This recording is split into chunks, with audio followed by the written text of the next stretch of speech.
Maestra, buenos días. Perdón, se me hizo súper tarde. ¿Crees que todavía puedo hacer el examen? Uy, no, Santiago, eso no se va a poder porque el tiempo ya se va a acabar y tú no vas a alcanzar a terminar el examen. Ándale, Miss, por favor. ¿Qué otra cosa puedo hacer? Bueno, podemos hacer una cosa. Te voy a hacer un examen oral.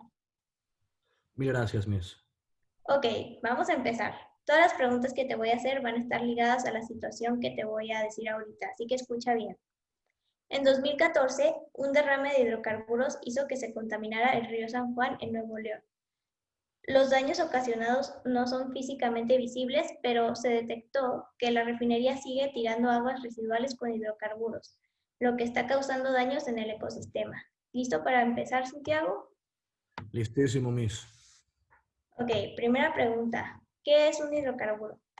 Ok, por lo que recuerdo y porque pongo muchísima atención en su clase, los hidrocarburos son compuestos orgánicos que contienen carbono e hidrógeno.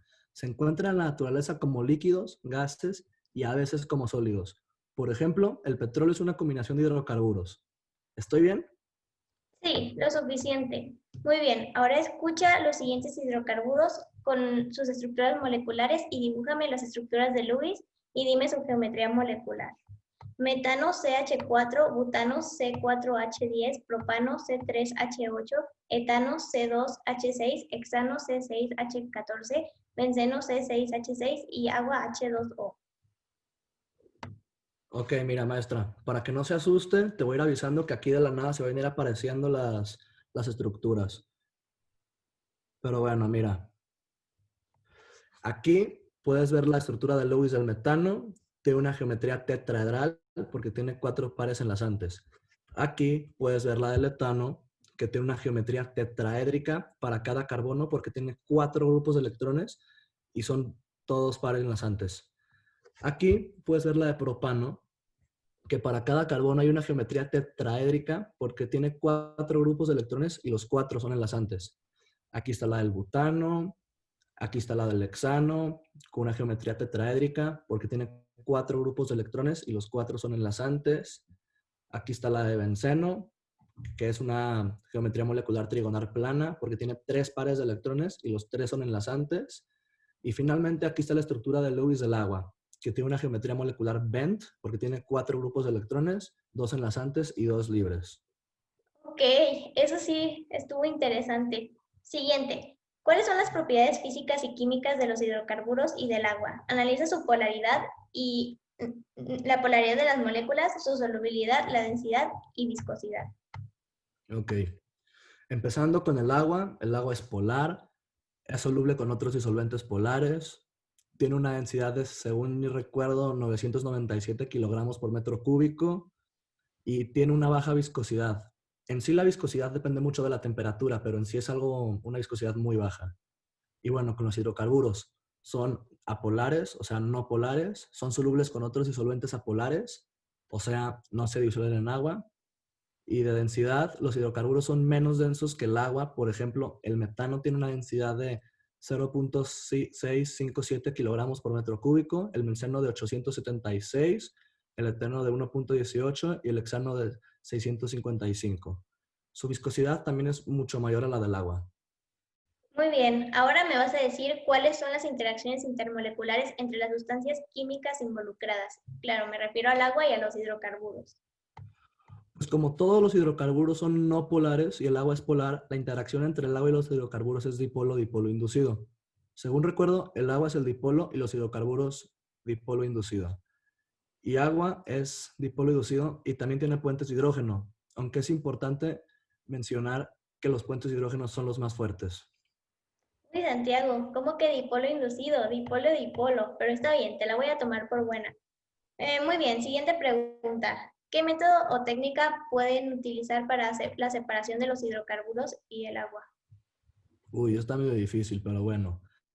Al ser los hidrocarburos menos densos que el agua, estos tendrán a flotar sobre ella, por lo cual se acostumbra a limpiar un derrame colocando barreras de dispersión, para después succionarlos. También se puede optar por el medio de la dispersión química o su propio quemado. El problema es que esto no resuelve el problema como tal, sino que lo traspasa a otro medio.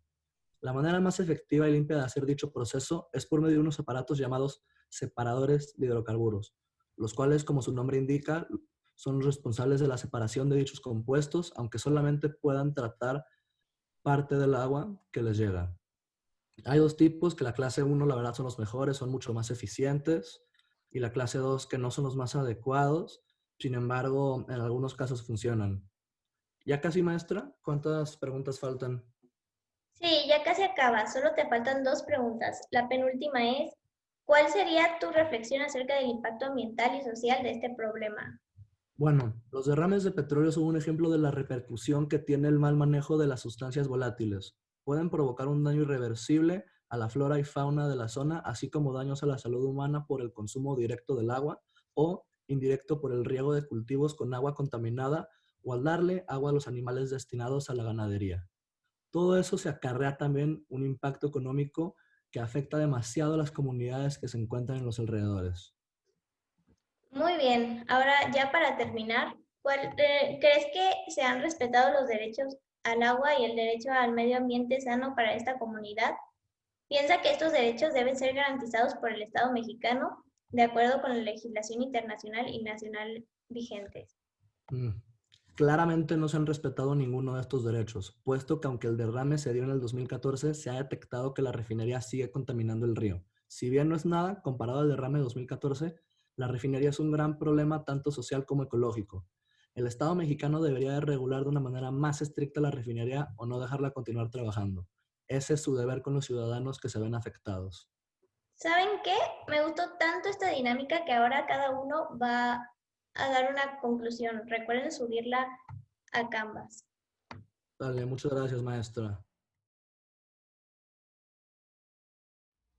Podemos concluir que los hidrocarburos presentes en el petróleo son no polares, a diferencia del agua que es polar, y es por esto que los hidrocarburos no son solubles en el agua, esto por la regla de lo similar disuelve lo similar. Y es por esto que el petróleo se queda suspendido en la superficie.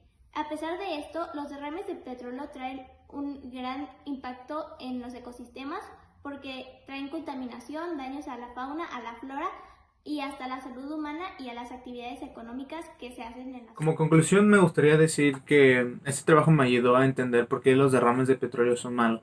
O sea, yo sabía que no eran buenos, pero analizando la situación me di cuenta cuáles son sus implicaciones tanto para la comunidad como para el medio ambiente y por qué no es tan sencillo como parecería a primera vista. Y pues también me ayudó a entender el tema de fuerzas intermoleculares. Como conclusión puedo decir que el uso de hidrocarburos implica una gran responsabilidad debido a que ya comprendimos y ya conocimos las estructuras y los componentes que tienen estos hidrocarburos y los efectos que tienen sobre el medio ambiente. Por lo tanto, yo considero que el uso de estos requiere una gran responsabilidad. En conclusión, los hidrocarburos son moléculas formadas de hidrógeno y oxígeno. Existen muchas versiones de este compuesto porque su estructura molecular no siempre es la misma. Cuando hay derrames, hidrocarburos dañan mucho al medio ambiente y a las criaturas que viven en él. Los hidrocarburos son sustancias muy apolares, por eso cuando hay un derrame en el agua se crea abstinencia de oxígeno y causa la muerte de criaturas del mar. Estos daños se causan por la transportación de hidrocarburos y su mala administración. El transporte debe ser muy cuidadoso, los accidentes no pueden pasar. El capitán o supervisor de planta, barco u otros medios de transporte deben poner gran atención al cuidado de este tipo de sustancias. Aprendí muchas cosas nuevas, como por ejemplo la interacción de las moléculas al juntarse con otras sustancias, y también aprendí que hay aparatos especialmente diseñados para combatir un derrame petrolero, o sea, los separadores de hidrocarburos, para que de esta manera se pueda prevenir y o arreglar un problema ambiental muchísimo mayor.